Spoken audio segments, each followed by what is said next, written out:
for the return, it was something of a blank too, right? And uh, as I was standing there, as I was there, I'm not standing in front of that gate there, waiting patiently for somebody to open it up, but feeling very, very anxious in a sense where I cannot accept that. I really can't do that deal now. I'm not ready for it. I know that it's a situation where it's a PNR, a point of no return. I can't do it. So let's work something else out. And as I was pleading like that, asking, no, we cannot do that. But when I was pleading, it's not like I could not, it's not like me not wanting to go. It's just that I feel like I delayed myself the going, Okay. right? Yes. Okay. Exactly. I said, no, it's not the time. Probably let me finish some stuff I had planned already or that was planned for me. Probably we can discuss after, but not now. I cannot do it now. And as I was talking like that or pleading and telepathically like that, and this push, it just felt that I had this push, right? And then falling from maybe 1,000 feet, and I just fell in my body again. Like I just, it was so interesting the way it happened. I was laying there in that body, lifeless, and I just came back and slammed into it, bang, and I just woke up and grasped again, and then I woke up. And I was like, okay, and I remember I started, hitting myself back on the bed, trying to go back. I was like, no. I said, how to go back? And I just said, no. But I was like, why you want to go back? You remember if you were done, you would have been gone forever now. But I knew I wasn't going to go back because I really wanted to stay, but I wanted to go back because of the love of the experience. It's like a secret place, in other downs, and you want to do it over and go back there on your own. But I couldn't do it. I couldn't do it. But it felt like a loud silence when you fall back in your body, and then Of course. yeah, and then you get your breathing back, you exhale, right, and then your heart is pounding, and then you're sweaty, and then you wonder what time is it? What happened? Where I was? All of that, and you know where you were, but it just so in the moment, like unexpected, because it was unexpected. So it's the situation, and that's how I came back. Trying to go back again was even more critical because I wasn't kept there, but I wanted to go back. But it was all that, and it was with all love. It was with all love. What was it like adjusting back to Earth after this experience? Wow, that is the most interesting, actually. Wow, just back. That was something, and at the moment, I realized that I'm back, and I was like, "Oh, thank you." And I said thank you. I didn't say thank you to nobody. I was like, "Thank you, wow, thank you for the experience, for what just happened, for being back." And I realized I called my friend, which is like, it was like 5:30 in the morning now. And I called my friend up. I said, "Ooh, I could call. Let me see who's up around this time." A different friend of mine was up, right? And then I called her up. She was all the way up in Florida. So I called her and I was like, "Hey, sis, how are you? What's going on? We just got home from work. Da, da, da, da, da. Guess what happened?" She said, "What?" I said, "I just died." She was like, "What?" I said, "Yes, I just died." She, "Hey, wait a minute." And then she said, "Let me sit." And then she made herself comfortable. And then I started explaining to her what happened, and I told her the whole story. She spoke for 45 minutes. And she was like, "Wow." And then she's the only person I really had confidence in because that's how close we were then because of all the experiences we had that connects us like that. So it was just that way. I could have just laid my story out first glance, fresh from the oven, and then yeah, and I explained to her I explained to her the situation, and she was so glad. She said, "Wow, I'm so glad you back. I don't know. I would have probably not known that." Then I said, "Well, I am back. Thank you." And then she's even mentioned in the book, maybe not. I don't know how the editor did it. And adjusting was a bit different because after that, the material stuff has no value. So no value whatsoever. Nothing whatsoever on this planet, or let's call it that way, or this realm can save you. You can even take a needle with you, because it can just be like that in one shot. And then for me, it was about appreciate more what I have, right? Like, and I've said more. I'm talking about friends and family and knowledge, which I love a lot. So that's why I learn a lot about things and get to know the core, the heart of things. And it was not easy, but it was transformative. So it was very transformative because it's like now it's joy. Life has a sense, a purpose. You can feel you become more connected to nature, and I realized that I'm more sensitive to things, a lot of things like animals, playing with is it butterflies, things like that. Yes, yes, yes. Playing with butterflies, cats, all of that.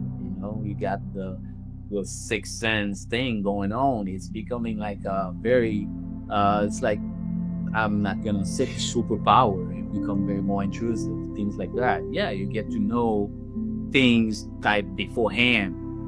It's interesting, and the adjustment it's been going well since and I have my life, my children, things like that, and things that I was promised and did happen, right?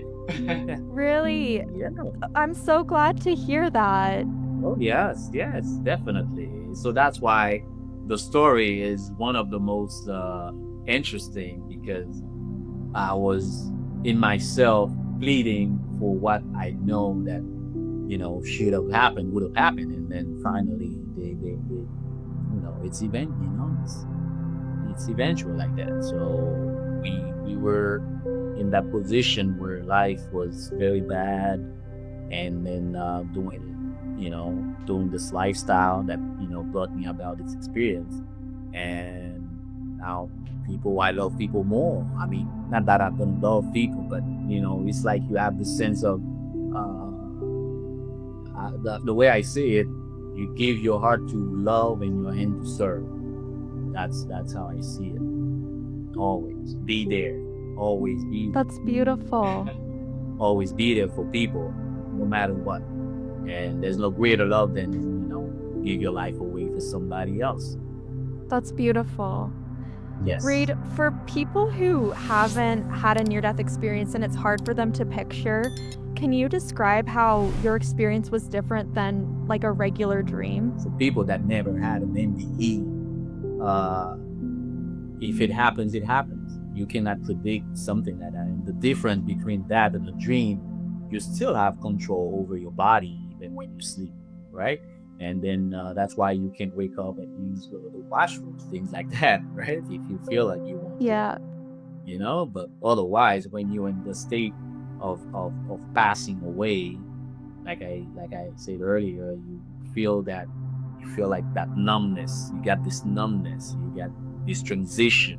You got this phase that you no longer here, and then you feel turned off. It's a turn off. You just shut down. That's it. That's all. Like a screen, like a television, like a computer, because the body is only it's only a vessel, material like that. You can turn on and turn off, and I have many dreams, astral dreams, lucid dreams. I could differentiate all of them. But that situation happened, and that's why I even put it in the book, right? Because it's the most vivid thing, right? Going to that phase and come back, because it could happen anytime, anywhere, any place, to anybody. There's no one way to do it, or to be in that state. It could happen anyhow. Yeah. You've talked about not, I suppose, inviting death, but accepting it at the time. And I read your chapter in the book Near Death Institute, and you described that you had an obsession with death when you were young. Do you think that some of these thoughts prompted this experience to show you what would happen when you died? Oh yeah, definitely. As a matter of fact, I even say in the book, I would welcome it again, right? And yeah, I was obsessed with death, in a sense, where being growing up in Haiti, which is a violent country, and I would see dead people all the time. Whether going to school, whether there's a fire somewhere, whether there's whatever situation, thief somewhere, the police officer just shot him. Death was all around, everywhere, every single day. And then I was very puzzled when I would pass by and I would see this guy dead in his car.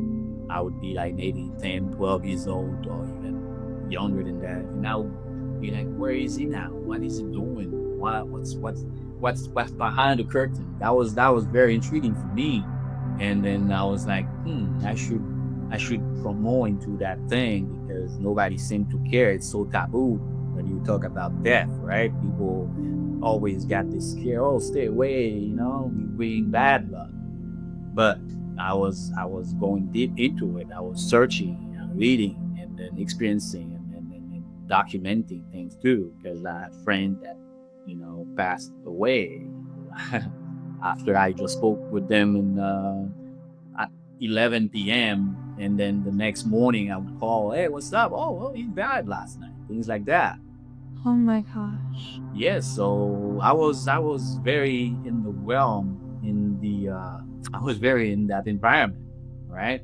So that obsession, I would say, was not to be like a suicidal person. None of that. It's just more of a research probe, let's say, because I love knowledge once again, and I wanted to know what's going on after, why, and then that's probably one of the reasons I had this experience on my own, to have the knowledge of, or not the whole knowledge, at least on a part of it, to be able to narrate what I experienced, and with people, and even put it in a chapter in a book with different other people that had the same experience but differently. But that's why knowledge is for, to discover. Knowledge is bestowed by research, right? And then I get to know, and I'm very proud of that, and I'm very humbled, and very yeah, I'm very humbled by the experience, right? Because I don't know why I was selected to have it. Good thing about it is I didn't have a big, let's say, a big car accident, a crash, or any of these things that could cause me to have a physical injury. But it happened because I was very in that realm, and that I'm not in the realm, but in that environment, to know what it's about. Because one thing people don't know is that whatever you ask for, you get, right? So there is that too. If you want to have an experience, you ask for it, you're gonna get it. It's so simple. So it's not a fluke. It's not a joke. It's the real deal. Whatever you put out there to experience, you're gonna experience it. And then it might have been that, and I'm sure it is that. And then I'm very proud of that.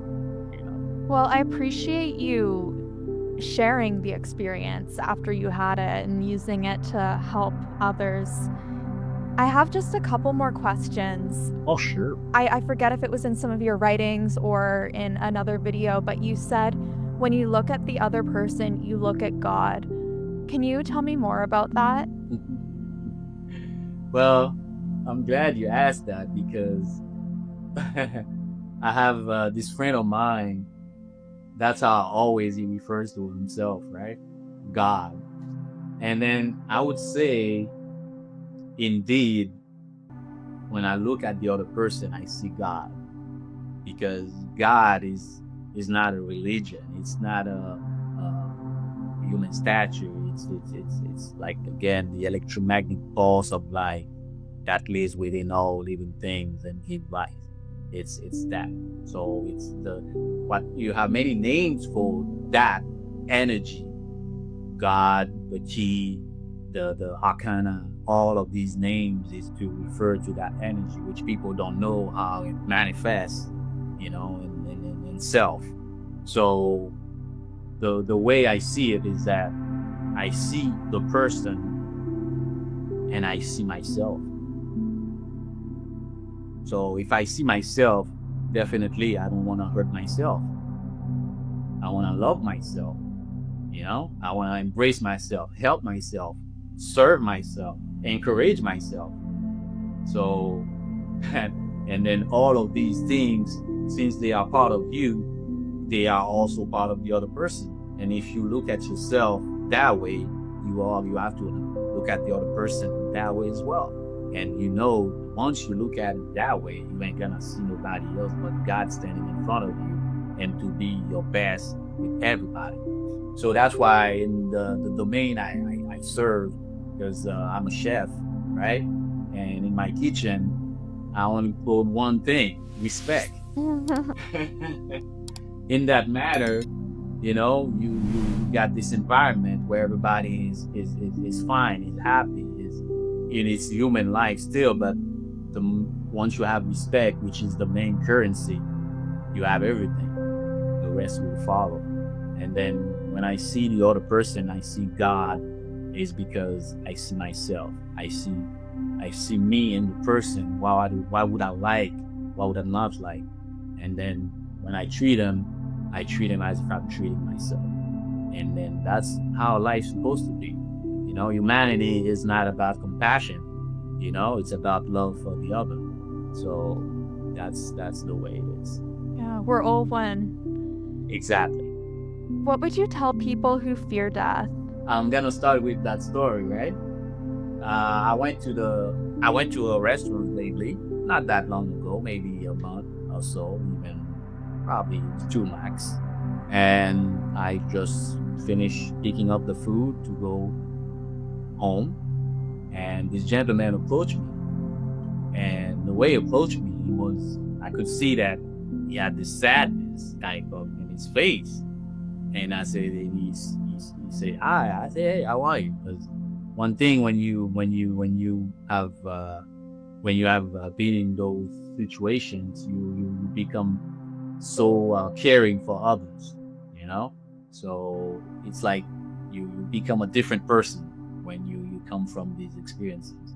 And then when he approached me, he was like, hey, how are you? I was like, hi, how's it going? And he was like, oh, I have to tell you, just like that, he approached me. I have to tell you, I used to love this woman. He was telling me, now I lost that woman. My heart is broken. I feel like I lost her forever. And now I feel like death is coming for me. What can you tell me?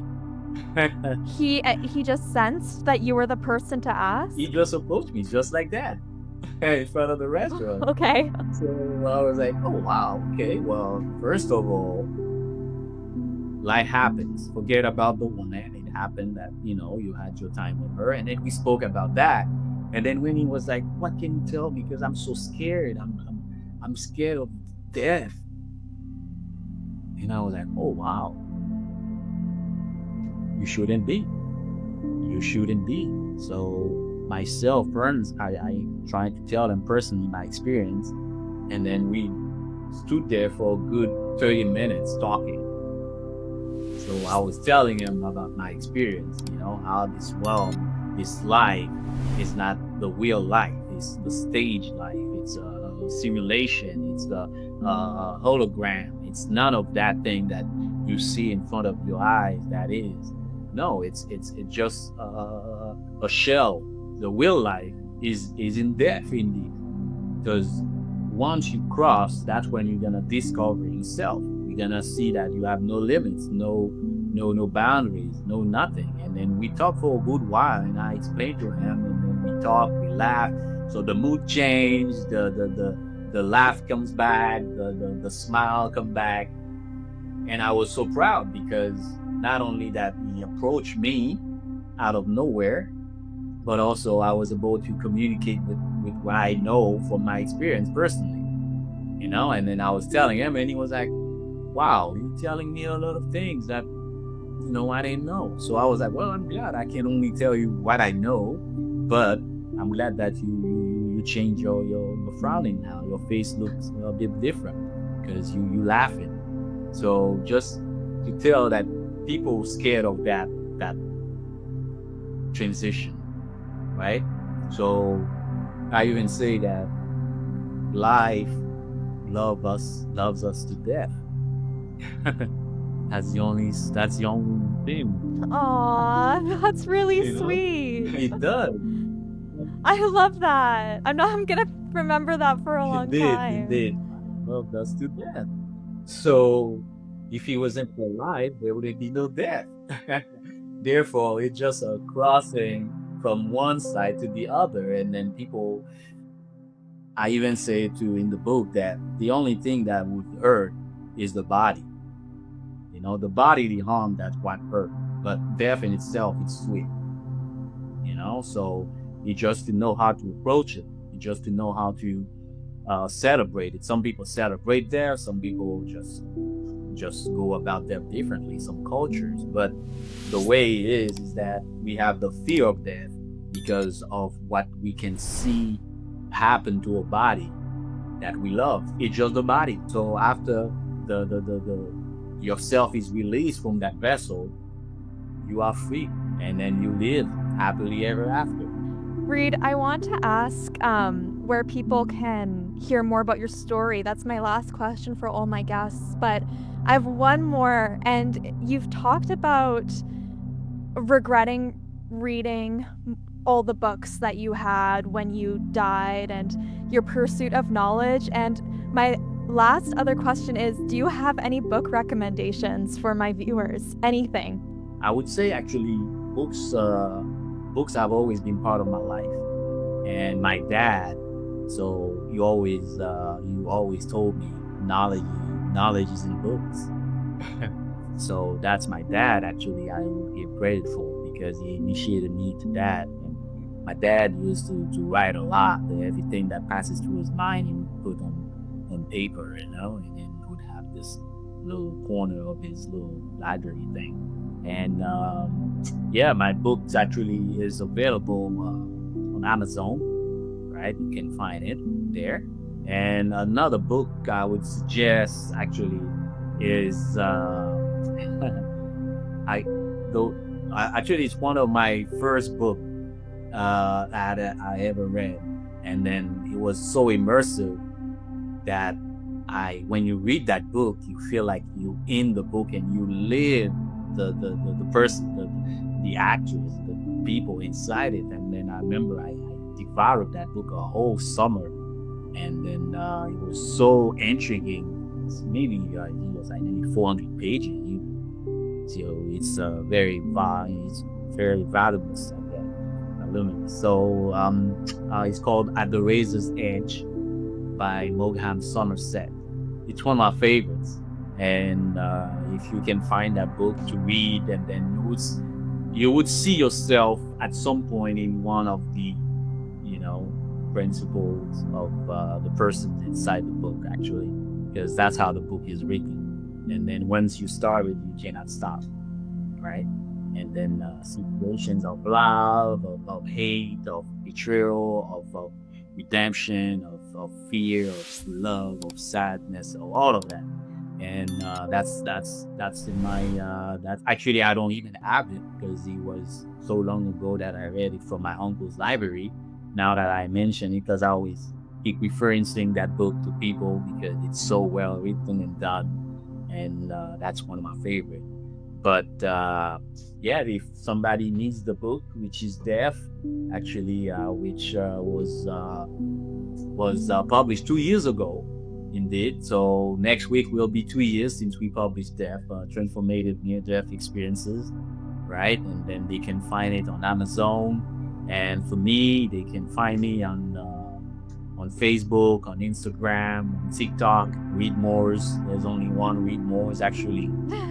Definitely, it was a great pleasure for having me sharing my story and tell about this world that people don't know because they scared, right? So all these things, people should get acquainted to them to understand that life and death is the same